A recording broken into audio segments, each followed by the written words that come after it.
عالم میں ہے نرالا، اعلیٰ ہے اس کا مقام، مرکز تحفظ اسلام، مرکز تحفظ اسلام۔ بسم اللہ الرحمن الرحیم۔ اصلاحی مجلس نمبر 48۔ حضرت ابو ہریرہ رضی اللہ تعالیٰ عنہ کی حکام وقت کے سامنے حق گوئی اور منکرات پر نکیر کی چند مثالیں حدیث کی روشنی میں۔ احقر عرصے سے سخت بیماری میں مبتلا تھا، اللہ تعالیٰ نے اپنے فضل و کرم سے شفا نصیب فرمائی۔ ہم اپنے ان تمام مخلصین اور محبین کے بہت بہت شکر گزار ہیں جن کی مخلصانہ دعاؤں کے نتیجے میں اللہ تعالیٰ نے مجھے شفا نصیب فرمائی اور آج پھر مجھے کچھ لکھنے پڑھنے کی سعادت نصیب ہو رہی ہے۔ فجزاہم اللہ خیر الجزاء فی الدنیا والآخرہ۔ آج کی مجلس میں ہم حضرت ابو ہریرہ اور بعض دیگر صحابہ کرام رضی اللہ تعالی عنہم کی امراء اور حکام کے سامنے حق پرستی اور حق گوئی کی چند مثالیں پیش کرنا چاہتے ہیں تاکہ ان پر سے یہ الزام اور اعتراض دفع کیا جا سکے کہ نعوذ باللہ حکام کے ڈر سے وہ بہت سی حدیثیں گول کر گئے اور ان کو بیان نہیں فرمایا۔ حضرت ابو ہریرہ رضی اللہ تعالیٰ عنہ کے متعلق صحابہ کرام میں یہ بات طے شدہ تھی، جیسا کہ حضرت عبداللہ ابن عمر نے حضرت ابو ہریرہ سے بڑے رشک کے ساتھ فرمایا تھا، یا ابا ہریرہ انت کنت الزمنا لرسول اللہ صلی اللہ علیہ وسلم واحفظنا لحدیثہ، رواہ الترمذی مناقب ابی ہریرہ حدیث نمبر 4087۔ ابو ہریرہ آپ تو ہم لوگوں میں سب سے زیادہ رسول اللہ صلی اللہ علیہ وسلم کے ساتھ رہنے والے اور سب سے زیادہ رسول اللہ صلی اللہ علیہ وسلم کی حدیثوں کو یاد رکھنے والے تھے۔ حضرت ابو ہریرہ اور دیگر صحابہ کرام کی حالات زندگی دیکھنے سے معلوم ہوتا ہے کہ رسول اللہ صلی اللہ علیہ وسلم کی تربیت کے نتیجے میں وہ پورے طور پر لا یخافون لومۃ لائم کا مصداق بن چکے تھے۔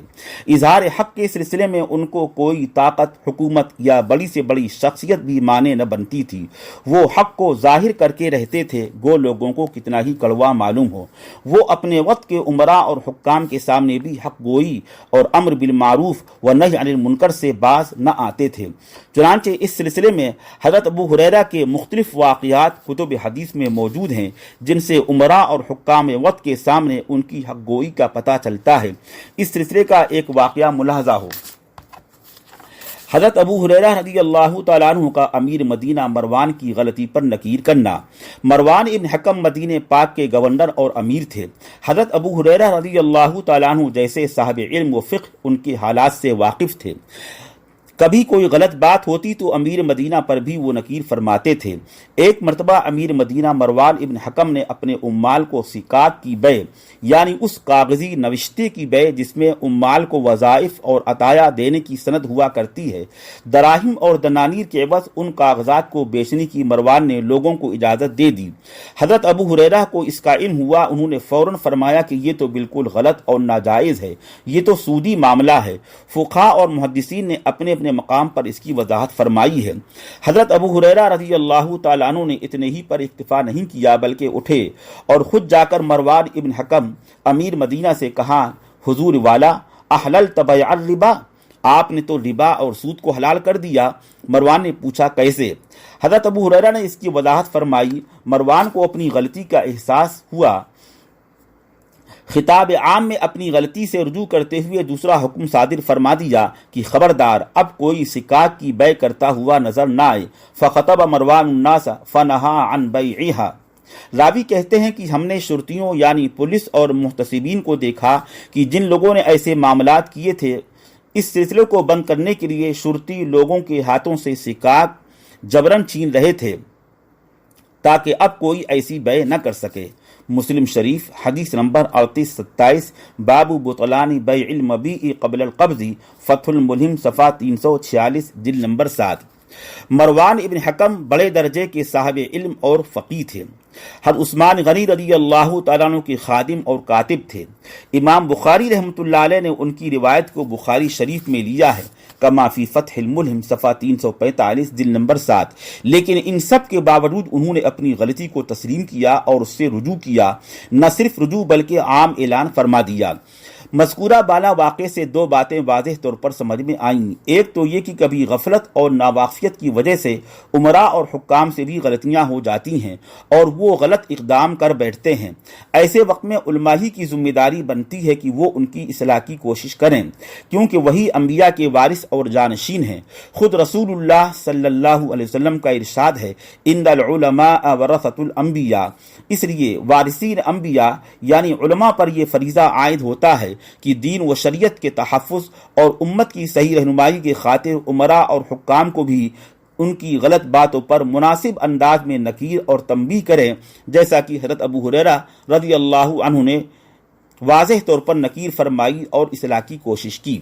دوسری بات اس سے یہ بھی معلوم ہوئی کہ علماء ربانیین امراء اور حکام کو ان کی جن غلط باتوں پر نکیر کریں اور قابل اصلاح باتوں کی طرف ان کو توجہ دلائیں، اس وقت امراء اور حکام کو بھی علماء کی اطاعت کرنا ضروری اور فرض ہے، جیسا کہ مروان ابن حکم نے کیا۔ حدیث پاک کی کتابوں میں صحابہ کرام کے اس طرح کے بہت سے واقعات ملتے ہیں جن سے معلوم ہوتا ہے کہ حضرت ابو ہریرہ اور دیگر صحابہ کرام کبھی بھی نہ مداہنت کا شکار ہوئے اور نہ ہی کسی موقع پر کسی ملامت اور بدنامی یا کسی امیر اور حاکم کے خوف سے وہ کتمان علم یا کتمان حدیث کے گناہ میں مبتلا ہوئے۔ اور اگر کسی موقع پر کچھ حدیثوں کے بیان نہ کرنے سے کسی کو شبہ ہو تو اس کی حقیقت اس کے سوا کچھ نہیں کہ رسول اللہ صلی اللہ علیہ وسلم ہی کے ارشادات اور خصوصی ہدایات سے انہوں نے یہ سمجھا کہ اس مضمون کی حدیثوں کا بیان کرنا فتنے کا موجب ہوگا، اس لیے رسول اللہ صلی اللہ علیہ وسلم کی ہدایت کے مطابق ان حدیثوں کو انہوں نے بیان نہیں کیا۔ احادیث مبارکہ سے اس کی ہدایت ملتی ہے، اس کی تفصیل درج ذیل ہے۔ حضرت ابو ہریرہ رضی اللہ تعالیٰ عنہ اور بعض حضرت ابو ہریرہ رضی اللہ تعالیٰ عنہ کے بعد حدیثوں کے بیان نہ کرنے کی وجہ، بخاری شریف کی روایت میں ہے، حضرت ابو ہریرہ رضی اللہ تعالیٰ عنہ نے فرمایا کہ میں نے رسول اللہ صلی اللہ علیہ وسلم سے دو برتن محفوظ کیے، یعنی دو قسم کے علوم حاصل کیے، ایک کو تو بیان کر دیا، دوسرے کو اگر بیان کروں تو میری گردن کاٹ دی جائے۔ بخاری شریف حدیث نمبر 120 کتاب العلم۔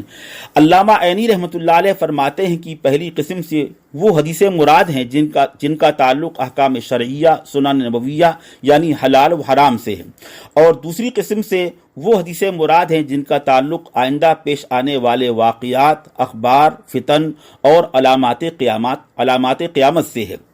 عمدۃ القاری صفحہ 184 جلد نمبر 2۔ پہلی قسم کی حدیثیں جن کا تعلق احکام شرعیہ سنن نبویہ سے تھا، حضرت ابو ہریرہ رضی اللہ تعالی عنہ نے ان کو سب کے سامنے کھلم کھلا بیان فرما دیا، اور دوسری قسم کی حدیثیں جن میں رسول اللہ صلی اللہ علیہ وسلم نے حوادث اور واقعات اور امت میں پیش آنے والے فتنوں کی خبر دی تھی، نیز علامات قیامت کا تذکرہ فرمایا تھا۔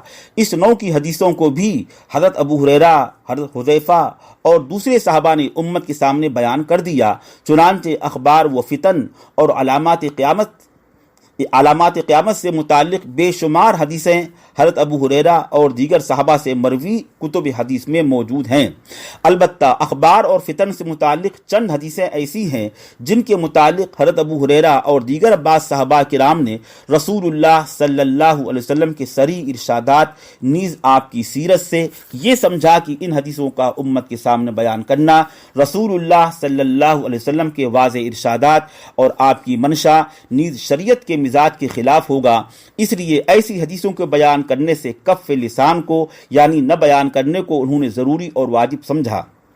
اس سلسلے میں رسول اللہ صلی اللہ علیہ وسلم کے چند ارشادات اور آپ کی سیرت کے بعد واقعات درج ذیل ہیں۔ نمبر 1، ابو داؤد شریف میں حضرت معاویہ رضی اللہ تعالیٰ عنہ کی روایت ہے، ان النبی صلی اللہ علیہ وسلم نہا عن الاغلوطات، ابو داؤد کتاب العلم حدیث نمبر 3656، کہ رسول اللہ صلی اللہ علیہ وسلم نے اغلوطات سے منع فرمایا ہے۔ اس کی شرح میں شراح حدیث تحریر فرماتے ہیں، اس کا مطلب یہ ہے کہ لوگوں کے سامنے ایسے دقیق پیچیدہ مسائل اور مشکل مباحث بیان کرنا جس سے لوگ مغالطے میں پڑ جائیں اور خواہ کی ایسی بحثوں کو چھیڑ کر لوگوں میں شر اور فتنہ کا دروازہ کھول دیا جائے، رسول اللہ صلی اللہ علیہ وسلم نے اس سے منع فرمایا ہے، کیونکہ اس میں دین کا کوئی نفع نہیں بلکہ ضرر ہے۔ حضرت ملا علی قاری رحمۃ اللہ علیہ نے شرح مشکات میں تحریر فرمایا ہے کہ ایسے غیر مفید مباحث کو چھیڑنا جو فتنے کا باعث ہوں حرام ہے۔ ملاحظہ ہو اون المعبود شرح ابو داود کتاب العلم، برقات شرح مشکات کتاب العلم صفحہ 459 جلد نمبر 1۔ قابل غور بات ہے کہ جب وہ احکام و مسائل جو مغالطے اور فتنے کا باعث ہوں ان کے اظہار اور بیان سے آپ نے منع فرمایا ہے، تو اخبار و واقعات جو شر اور فتنے کا باعث ہوں ان کی ممانعت بدرجہ اولا ہوگی۔ اسی وجہ سے حضرت ابو ہریرہ رضی اللہ تعالیٰ عنہ کے حضرت ابو ہریرہ رضی اللہ تعالی عنہ نے ان اخبار اور واقعات کو بیان کرنے سے اجتناب فرمایا جن کے بیان کرنے سے انہوں نے شر اور فتنے کا خطرہ محسوس کیا۔ نمبر 2، الغرض رسول اللہ صلی اللہ علیہ وسلم کی اس فرمان سے معلوم ہوا کہ ایسی حدیثوں اور ایسے مباحث کو بیان کرنا جن سے فتنہ اور انتشار ہوتا ہو اور ان کا بیان کرنا واجبات شرعیہ میں سے نہ ہو، ایسے مضامین کو بیان کرنے سے رسول اللہ صلی اللہ علیہ وسلم نے منع فرمایا ہے۔ نمبر 2، رسول اللہ صلی اللہ علیہ وسلم کی سیرت مبارکہ سے بھی یہی سبق ملتا ہے کہ اگر کوئی ایسا کام جو درجہ وجوب میں نہ ہو، اگرچہ مستحسن اور مندوب ہو، لیکن اس کے کرنے سے فتنے اور انتشار کا اندیشہ ہو، تو ایسے کام کو بھی ترک کر دینا چاہیے۔ چنانچہ رسول اللہ صلی اللہ علیہ وسلم نے خود حضرت عائشہ سے فرمایا کہ میرا جی چاہتا ہے کہ خانہ کعبہ کو بنائے ابراہیمی کے مطابق اصل نو تعمیر کروں، لیکن محض فتنے اور انتشار کے خطرے سے آپ نے یہ ارادہ ملتوی فرما دیا۔ بخاری شریف کتاب العلم، عمدۃ القاری صفحہ 202 جلد نمبر 2۔ نمبر 3، حضرت عبداللہ بن مسعود رضی اللہ تعالیٰ عنہ فرماتے ہیں کہ کسی شخص کا لوگوں کے سامنے کسی ایسی حدیث کو بیان کرنا جو ان کے عقل و فہم سے بالا تر ہو ان کے لیے فتنے کا باعث ہوگا، لہذا ایسی حدیثوں کو بیان کرنا درست نہیں ہوگا۔ فتح الملہم صفحہ 341 جلد نمبر 1۔ نمبر 4، حضرت علی رضی اللہ تعالیٰ عنہ فرماتے ہیں کہ لوگوں کے سامنے ایسی ہی حدیثیں بیان کرو جو معروف ہوں، یعنی سلیم الطبع لوگوں کی عقل و فہم کے موافق اور ان کے لیے قابل قبول ہوں۔ کیا تم اس بات کو پسند کرتے ہو کہ اللہ اور اس کے رسول کی تکذیب کی جائے؟ فتح الملہم صفحہ 341 جلد نمبر 1۔ نمبر 5، حضرت امام مالک رحمۃ اللہ علیہ سے ان کے شاگرد ابن القاسم نقل فرماتے ہیں کہ امام مالک رحمۃ اللہ علیہ نے ان اللہ خلق آدم علی صورتہ اور ان اللہ یکشف عن ساقہ یوم القیامت اور ان جیسی حدیثوں کو بیان کرنے پر سخت نکیر فرمائی ہے، یعنی ایسی متشابہ حدیثوں کو بیان کرنے ہی سے انہوں نے منع فرمایا ہے۔ فتح الملہم صفحہ 340 جلد نمبر 1۔ حضرت امام احمد ابن حنبل رحمۃ اللہ علیہ سے بھی اسی کے مطابق منقول ہے، کما فی فتح الملہم۔ نمبر 6، انہی وجوہات کی بنا پر امام خطیب فرماتے ہیں کہ اسرائیلی روایات اور مشاجرات صحابہ یعنی صحابہ کرام کی باہمی لڑائیوں کو بیان کرنے سے پورے طور پر پرہیز کرنا ضروری ہے۔ فتح الملہم صفحہ 341 جلد نمبر 1۔ رسول اللہ صلی اللہ علیہ وسلم کے فرمان، آپ کی سیرت، صحابہ کے عمل اور سلف صالحین اور محدثین کی تصریحات سے معلوم ہو گیا کہ ایسے دقیق علوم اور ایسے غامض مباحث اور ایسی حدیثیں جو غلوطات کے دائرے میں آتی ہوں یعنی فتنے اور شر کا ذریعہ بن سکتی ہوں، ان سے سکوت کرنا ضروری ہے۔ صحابہ کرام کا یہی طرز تھا۔ حضرت عبادہ ابن صامت رضی اللہ تعالیٰ عنہ کا واقعہ، اس سلسلے میں حضرت عبادہ ابن صامت رضی اللہ تعالیٰ عنہ کا قصہ معروف ہے، اور یہ وہ صحابی ہیں جن سے رسول اللہ صلی اللہ علیہ وسلم نے اظہار حق اور برملا منکرات پر نکیر کرنے کا عہد لیا تھا۔ مسلم شریف میں ان کا قصہ مذکور ہے کہ ایک مرتبہ حضرت معاویہ رضی اللہ تعالیٰ عنہ کی زیر قیادت اور ان کی ماتحتی میں وہ ایک غزوے میں شریک تھے۔ امیر المؤمنین حضرت معاویہ رضی اللہ تعالیٰ عنہ نے اپنی معلومات کے مطابق بیع شراء کا ایک مسئلہ بیان کیا، جس کو سن کر لوگ اس کے مطابق عمل کرنے لگے۔ حضرت عبادہ ابن صامت کو معلوم ہوا تو انہوں نے اس پر نکیر کی اور اپنے امیر حضرت معاویہ کے خلاف تقریر کی۔ ان کو معلوم ہوا حضرت معاویہ کو معلوم ہوا تو انہوں نے عبادہ ابن صامت کے خلاف تقریر کی۔ اس کے جواب میں حضرت عبادہ ابن صامت نے حضرت معاویہ کے خلاف زبردست تقریر کی اور کہا کہ میں تو اس کے عدم جواز کو بیان کر کے ہی رہوں گا، اگرچہ امیر المؤمنین حضرت معاویہ کو برا لگے اور اگرچہ مجھے ان کے لشکر میں رہنے سے محروم کر دیا جائے۔ مسلم شریف باب الصرف حدیث نمبر 4037، فتح الملم صفحہ 553 جلد نمبر 7۔ یہی عبادہ ابن صامت جن کو حق گوئی اور عمراء اور حکام کی غلط باتوں پر نکیر کرنے کی جرأت مندی کا یہ مقام حاصل تھا، جب ان کی وفات کا وقت قریب آیا اس وقت حاضرین سے فرمایا واللہ ما من حدیث سمعته من رسول اللہ صلی اللہ علیہ وسلم لکم فیہ خیر الا حدثتکموہ الا حدیثا واحدا الحدیث۔ مسلم شریف کتاب الایمان حدیث نمبر 141، فتح الملم صفحہ 540 جلد نمبر 1۔ بخدا جتنی حدیثیں میں نے رسول اللہ صلی اللہ علیہ وسلم سے سنی تھیں جن میں تمہارے لیے خیر تھی، میں نے سب کو بیان کر دیا سوائے ایک حدیث کے کہ اس کو ابھی بیان کروں گا۔ اس حدیث پاک میں حضرت عبادہ ابن صامت کا یہ فرمانا کہ لکم فیہ خیر، یعنی وہ حدیثیں جن کا بیان کرنا تمہارے لیے بہتر تھا میں نے سب کو بیان کر دیا، یہ جملہ بڑی اہمیت کا حامل ہے۔ حضرت عبادہ ابن صامت کے بیان سے یہ شرعی ضابطہ سمجھ میں آتا ہے جس کے مطابق صحابہ کرام کا عمل بھی تھا کہ جن حدیثوں کا بیان کرنا امت کے حق میں خیر اور بہتر اور دینی لحاظ سے مفید اور نافع ہو ان کو تو بیان کرنا چاہیے، اور جن حدیثوں کو بیان کرنے میں بجائے نافیت کے مضرت کا پہلو ہو یا وہ فتنے کا باعث ہوں ان کو بیان کرنے سے اجتناب کرنا چاہیے۔ یہی رسول اللہ صلی اللہ علیہ وسلم کے فرمان کا حاصل اور آپ کے ارشاد کا مقتضا ہے۔ صحابہ کرام بھی اسی کے مطابق عمل کرتے تھے۔ حضرت ابو ہریرہ رضی اللہ تعالیٰ عنہ کا عمل بھی اسی کے مطابق تھا کہ جن حدیثوں کا بیان کرنا امت کے حق میں بجائے نافع ہونے کے مضرت اور فتنے کا باعث ہونا انہوں نے سمجھا، ایسی حدیثوں کو بیان کرنے سے انہوں نے پرہیز کیا، لیکن ان کا ایسی حدیثوں کو بیان نہ کرنا کسی ڈر اور خوف کی وجہ سے نہیں تھا بلکہ اتباع حدیث میں امت کی مصلحت کی وجہ سے تھا۔ یہ ہے اصل مسئلے کی حقیقت۔ حضرت عبادہ ابن صامت رضی اللہ تعالیٰ عنہ کی مذکورہ بالا حدیث کے تحت قاضی عیاض رحمۃ اللہ علیہ تحریر فرماتے ہیں کہ اس حدیث سے معلوم ہوا کہ حضرت عبادہ ابن صامت نے ان حدیثوں کو بیان نہیں کیا جن کے بیان کرنے سے انہوں نے ضرر اور فتنے کا خطرہ محسوس کیا۔ آگے فرماتے ہیں کہ حضرت عبادہ ابن صامت کی طرح صحابہ کرام کی بڑی تعداد نے ایسی حدیثوں کو ترک کر دیا، یعنی ان کو بیان نہیں کیا جن کا عمل سے کوئی تعلق نہ تھا اور نہ ہی کوئی دینی و شرعی ضرورت اس کے بیان کرنے کی داعی تھی، اور ان کے بیان کرنے سے خود بیان کرنے والے یا اس کے سننے والے پر کسی مضرت اور فتنے کا خطرہ ہو، بالخصوص وہ حدیثیں جو منافقین اور ان عمراء سے متعلق تھیں جن میں ان کے ناپسندیدہ اوصاف اور ان کی مذمت اور لعنت کا تذکرہ تھا۔ ایسی تمام حدیثوں کا متعدد صحابہ نے اخفا کیا اور ان کو بیان نہیں کیا۔ رسول اللہ صلی اللہ علیہ وسلم کی ارشادات سے صحابہ کرام نے ایسا ہی سمجھا تھا۔ یہ حاصل اور خلاصہ ہے قاضی عیاض رحمۃ اللہ علیہ کے بیان کا، جس کو علامہ شبیر احمد عثمانی رحمۃ اللہ علیہ نے فتح الملم میں نقل فرمایا ہے۔ ملاحظہ ہو فتح الملم صفحہ 540 جلد نمبر 1 کتاب الایمان۔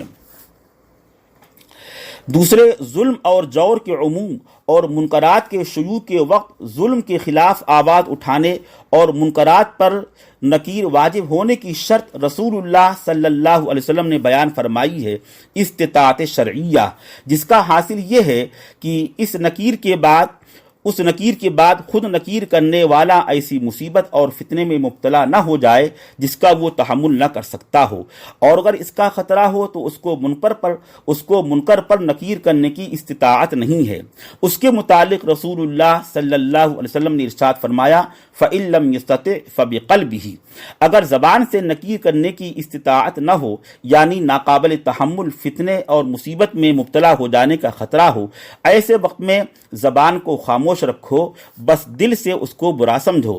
حضرت ابو ہریرہ رضی اللہ تعالیٰ عنہ خود فرماتے ہیں فلو بسستہ قطع ھذا الحلقوم، بخاری شریف کتاب العلم، اگر میں اس نوع کی حدیثوں کو وضاحت سے بیان کروں جس میں جابر حکمراں اور ظالم عمراء کا تذکرہ ہے تو میری گردن کاٹ دی جائے۔ اس وجہ سے بھی حضرت ابو ہریرہ رضی اللہ تعالیٰ عنہ اور بعض دیگر صحابہ نے ایسی حدیثوں کو بیان نہیں کیا۔ خلاصہ یہ کہ ان دونوں وجوہات کی بنا پر، یعنی ایک تو وہ جس کا ماقبل میں ذکر ہوا، دوسرے اس وجہ سے کہ حضور صلی اللہ علیہ وسلم کے فرمان کے مطابق استطاعت حاصل نہ ہونے کی وجہ سے وہ ان حدیثوں کو بیان کرنے کے مکلف ہی نہ تھے۔ ان دونوں وجوہات کی بنا پر حضرت ابو ہریرہ رضی اللہ تعالیٰ عنہ اور دیگر صحابہ کرام رضی اللہ تعالیٰ عنہم نے اس مضمون کی حدیثوں کو بیان نہیں فرمایا۔ ایک سوال اور اس کا جواب۔ عقلی طور پر یہاں ایک سوال کسی کے ذہن میں پیدا ہو سکتا ہے کہ جب یہی حقیقت تھی کہ ایسی حدیثوں کو انتشار اور فتنے کی وجہ سے بیان ہی نہیں کرنا چاہیے جیسا کہ صحابہ کرام نے کیا، تو پھر رسول اللہ صلی اللہ علیہ وسلم نے اس مضمون کی حدیثوں کو بعض صحابہ کرام سے کیوں بیان فرمایا؟ آپ بھی ان حدیثوں کا اخفا فرماتے اور کسی کے سامنے بیان نہ فرماتے تاکہ یہ سوالات ہی نہ پیدا ہوتے۔ اس کا جواب یہ ہے کہ نص قرآنی سے معلوم ہوتا ہے کہ آپ جو کچھ بھی بیان فرماتے تھے وہ اپنی مرضی سے نہیں بلکہ حکم خداوندی سے بیان فرماتے تھے۔ وما ينطق عن الهوى ان هو الا وحی یوحی کا یہی مطلب ہے۔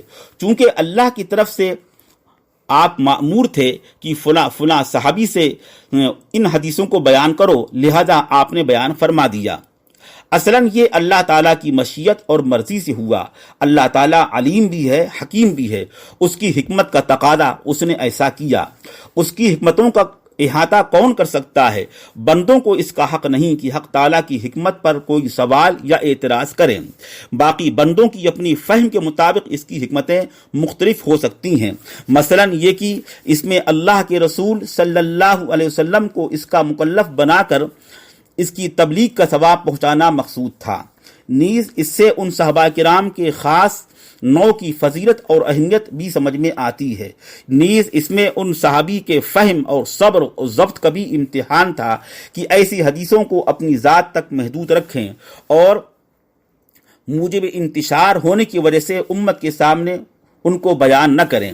نیز اس میں دوسرے لوگوں کا بھی امتحان ہے کہ ایسی حدیثوں کی معلومات اور تحقیق کے درپے نہ ہوں جن حدیثوں کو ان سے مخفی رکھا گیا ہے۔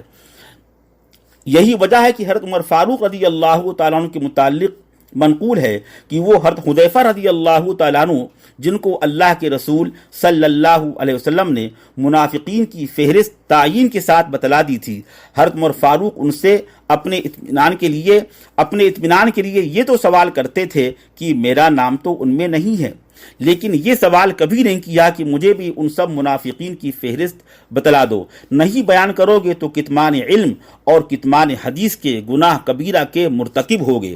حضرت عمر نے ایسا کبھی نہیں فرمایا۔ ملاحظہ ہو المطالب العالیہ صفحہ 702 جلد نمبر 14۔ الغرض اس میں یہ ساری مصلحتیں ہو سکتی ہیں اور ان سب سے معلوم ہوتا ہے کہ حضرت ابو ہریرہ یا دیگر صحابہ نے جتنی حدیثوں کو بیان کرنے کو امت کے حق میں ضروری اور مفید سمجھا بیان فرما دیا، اور جن کو بیان نہیں کیا ان کا بیان نہ کرنا ہی ضروری تھا۔ رسول اللہ صلی اللہ علیہ وسلم کے ارشادات سے انہوں نے ایسا ہی سمجھا اور وہ اسی کے مطابق عمل کرنے کے مکلف تھے۔ لہذا اس پہلو سے کسی صحابی پر بھی کسی نوع کا اعتراض کرنے کی کوئی گنجائش نہیں۔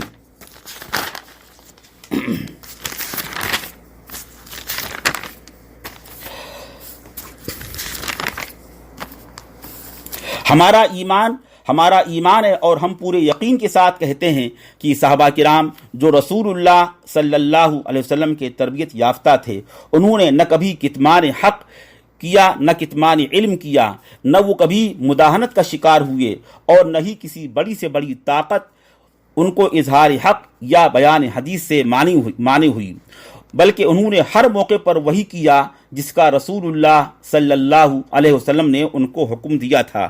اللہ تعالی ہم سب کو صراط مستقیم پر ثابت قدم رہنے کی توفیق نصیب فرمائے۔ ہم بہت بہت شکر گزار ہیں کارکنان مرکز تحفظ اسلام ہند کے، جن کے زیر اہتمام عظمت صحابہ خصوصاً حضرت ابو ہریرہ رضی اللہ تعالیٰ عنہ کے متعلق انہوں نے ایک کانفرنس کا انعقاد کیا اور احقر کو اس موضوع سے متعلق دلائل کی روشنی میں اظہار خیال کا موقع دیا۔ اللہ تعالیٰ ان تمام حضرات کی کوششوں کو قبول فرمائے اور تمام مقاصد خیر میں ان کو کامیابی نصیب فرمائے اور جملہ شرور و فتن سے بھی عافیت نصیب فرمائے۔ وصلی اللہ تعالی علی خیر خلقی محمد وعلی آلہ واصحابہ اجمعین برحمتک یا ارحم الراحمین۔ عالم میں ہے نرالا، اعلیٰ ہے اس کا مقام، عالم میں ہے نرالا، اعلیٰ ہے اس کا مقام، مرکز تحفظ اسلام، مرکز تحفظ اسلام۔